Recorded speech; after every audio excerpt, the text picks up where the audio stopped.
तो दोस्तों नमस्कार, आप सभी का हमारे यूट्यूब चैनल पर स्वागत है। हमारे यूट्यूब चैनल पर क्लास 12 की बायोलॉजी चल रही है, जिसमें हमारा जो सेकंड चैप्टर होता है क्लास 12 बायोलॉजी का वो चल रहा था, जिसे हम लोग बोलते हैं पुष्पीय पौधों में लैंगिक जनन।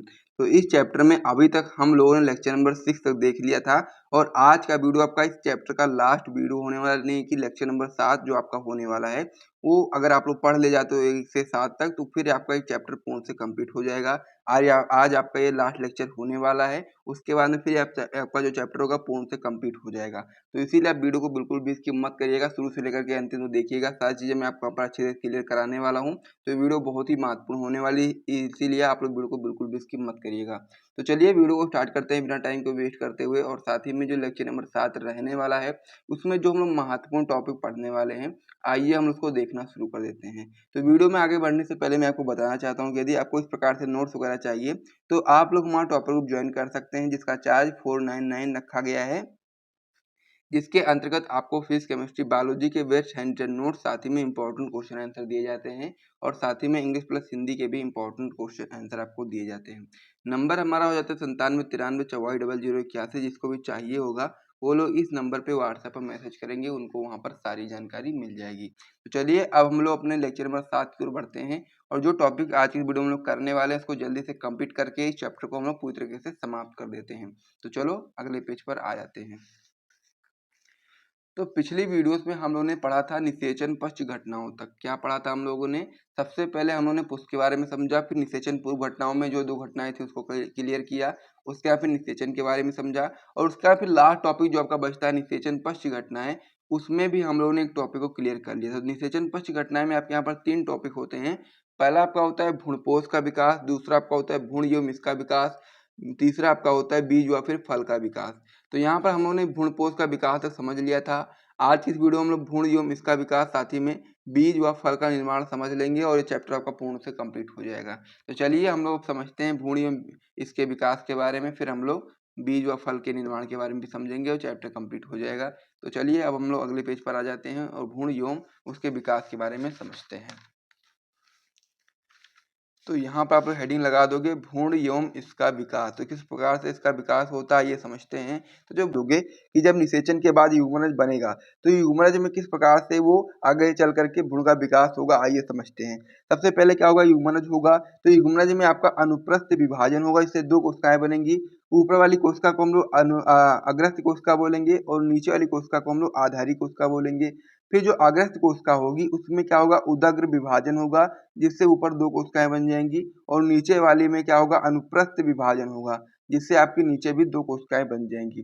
तो इस प्रकार से इतना हो जाएगा। उसके बाद में फिर क्या होगा, इस वाली कोशिका में इसमें क्या होगा, जो ऊपर वाली है जो अग्रस्थ कोशिका है उसमें 2 आपका अनुप्रस्थ विभाजन होगा और जो नीचे वाली जो है जिसे हम लोग बोलते हैं आधारी कोशिका, आधारी कोशिका में आपके 6 से लेकर के 10 तक अनुप्रस्थ विभाजन होगा, जिससे क्या होगा, इस प्रकार से संरचना प्राप्त हो जाएगी। ऊपर इस प्रकार से हो जाएगा और नीचे क्या हो जाएगा, नीचे जब इस प्रकार से आपका हो जाएगा, संरचना प्राप्त हो जाएगी, इसको हम लोग क्या बोलेंगे, निलंबक बोलेंगे। क्या बोलेंगे, यहाँ से लेकर के यहाँ तक पूरा टोटल क्या बोलेंगे हम इसको हम लोग निलंबक बोलेंगे। और निलंबक की जो निचली कोशिका होती है, क्या होती है, निचली वाली जो कोशिका होती है इसको हम लोग बोलते हैं चूस्कांग, तथा जो ऊपरी वाली कोशिका होती है इसको हम लोग बोलते हैं स्फीतिका। इस प्रकार से आपका ये हो जाता है। उसके बाद में फिर जो अग्रस्थ कोशिका में 2 अनुप्रस्थ विभाजन के पश्चात जो प्राप्त को जो कोशिकाएं होती है उसमें क्या होता है, जो स्फीतिका के पास वाली जो कोशिका होती है उसको हम लोग क्या बोलते हैं, स्फीतिका के पास कौन सी ये वाली है जिसको हम लोग हाइपोबेसल बोलते हैं, और जो इससे दूर वाली होती है इसको हम लोग एपीबेसल बोलते हैं। इस प्रकार से आपका ये हो जाता है। उसके अंदर फिर जो आपका हाइपोबेसल होता है, ये वाला जो होता है हाइपोबेसल, हाइपोबेसल से आपका क्या होता है, मूलांकर का निर्माण होता है और मूलांकर से फिर मूल या फिर जड़ का निर्माण होता है।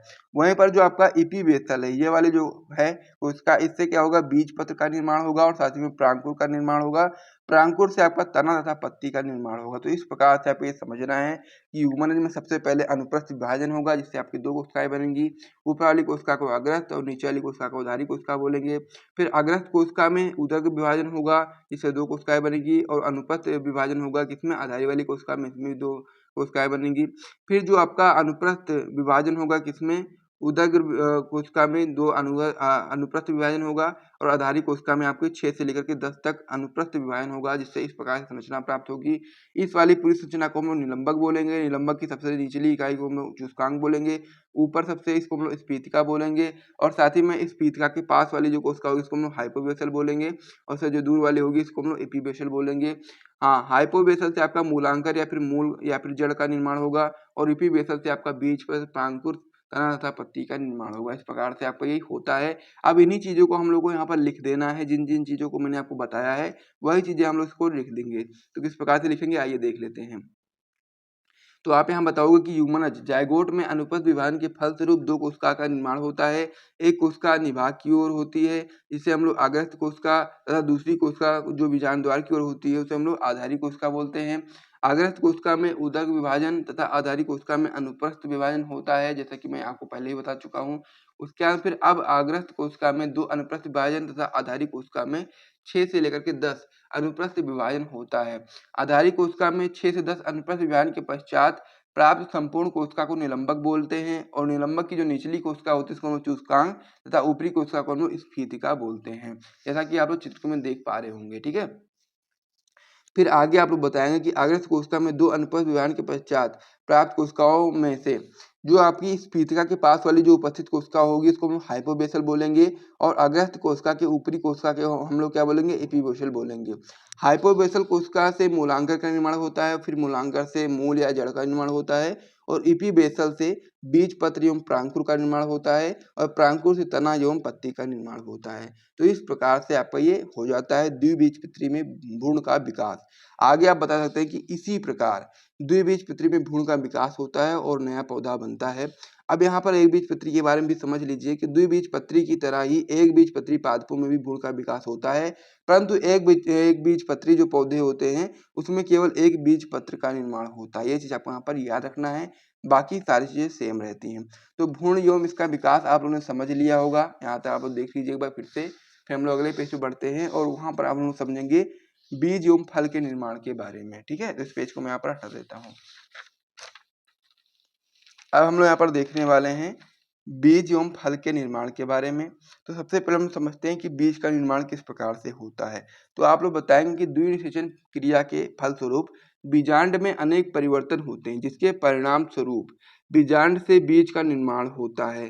बीजांड के दोनों आवरण जो आपके होते हैं जिसे हम लोग बीजावरण बोलते हैं, बीजावरण का निर्माण करते हैं। जो आद्यावरण होते हैं वही आपका बीजावरण का निर्माण करते हैं। बीज पत्र या भ्रूणपोष में भोजन संचित हो जाता है, जैसा कि मैंने आपको बताया भी है पहले कि जो भ्रूणपोष होता है उसमें ही भोजन संचित होता है जो विकसित हो रहे भ्रूण को पोषण प्रदान करने का कार्य करता है।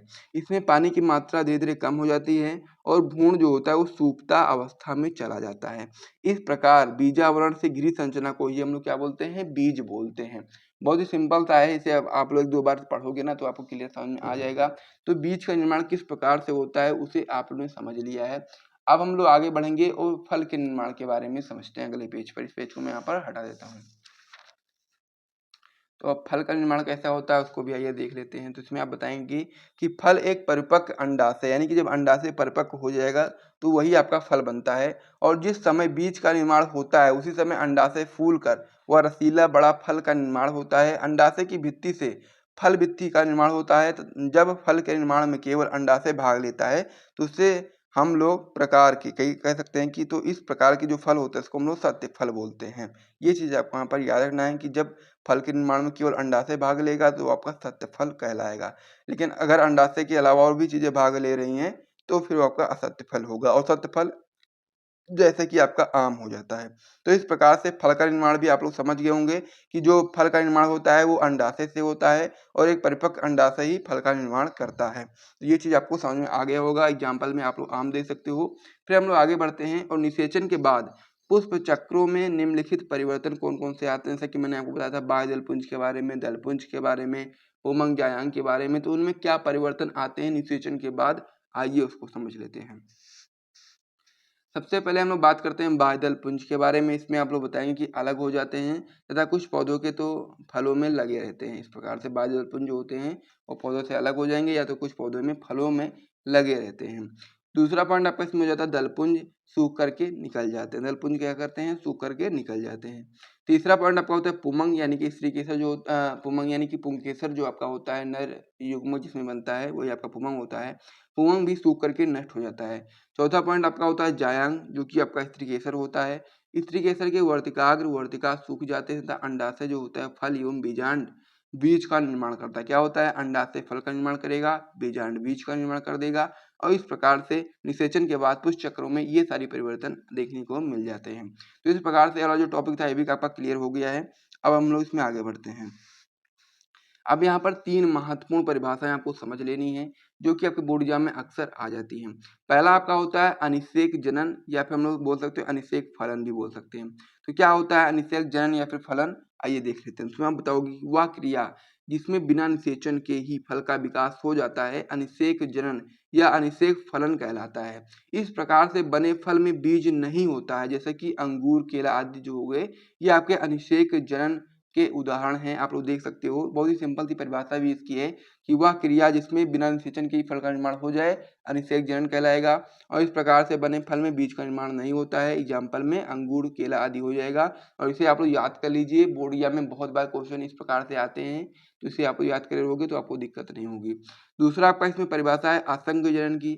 असंग जनन में आप बताओगे कि जब बिना निषेचन के ही बीज का निर्माण हो जाता है असंग जनन कहलाता है। इनमें ना तो अर्धसूत्री विभाजन होगा और ना ही भ्रूण का निर्माण होगा, जैसा कि आलू गन्ना आदि असंग जनन के उदाहरण हैं। अनिषेक जनन या फिर फलन में मैंने आपको बताया था कि इसमें बिना निषेचन के फल का निर्माण हो रहा था, लेकिन असंग जनन में बिना निषेचन के बीज का निर्माण हो रहा है, इसे हम लोग असंग जनन बोलते हैं। और इसमें ना ही अर्धसूत्री विभाजन होगा और ना ही भ्रूण का विकास होगा और इसे हम लोग क्या बोलते हैं, एग्जाम्पल में आप लोग आलू गन्ना समझ सकते हो। तो 2 परिभाषाएं कंप्लीट हो गई। तीसरी आपकी होती है बहुभ्रूणता। तो इसमें बताएंगे कि आप लोग कि जाइगोट कई विभाजनों के द्वारा एक से अधिक भ्रूण का निर्माण करते हैं और उसके फलस्वरूप अनेक बीजों का निर्माण होता है, इसे हम लोग बहुभ्रूणता बोलते हैं। यानी क्या होता है कि जाइगोट होता है, युग्मनज होता है, वो कई विभाजनों के द्वारा एक से अधिक भ्रूण का निर्माण कर देगा, तो इसके फलस्वरूप अनेक बीज का निर्माण होगा, जिससे हम लोग क्या बोलेंगे, इसे हम लोग बोलेंगे बहुभ्रूणता। एग्जाम्पल में आप लोग संतरा नींबू आदि समझ सकते हो, ये आपके बहुभ्रूणता के उदाहरण हैं। तो इस प्रकार से तीनों परिभाषाएं भी आपकी क्लियर हो चुकी हैं और इस प्रकार से आपका जो चैप्टर था पुष्पी पौधों में लैंगिक जनन पूर्ण से कंप्लीट हो चुका है। और साथ ही में यदि आपको वीडियो पसंद आए तो वीडियो को लाइक करिए, चैनल को भी सब्सक्राइब करिए और फिर हम लोग नेक्स्ट वीडियो में नेक्स्ट लेक्चर के साथ में नेक्स्ट चैप्टर के साथ में मिलेंगे। तब तक के लिए जय हिंद।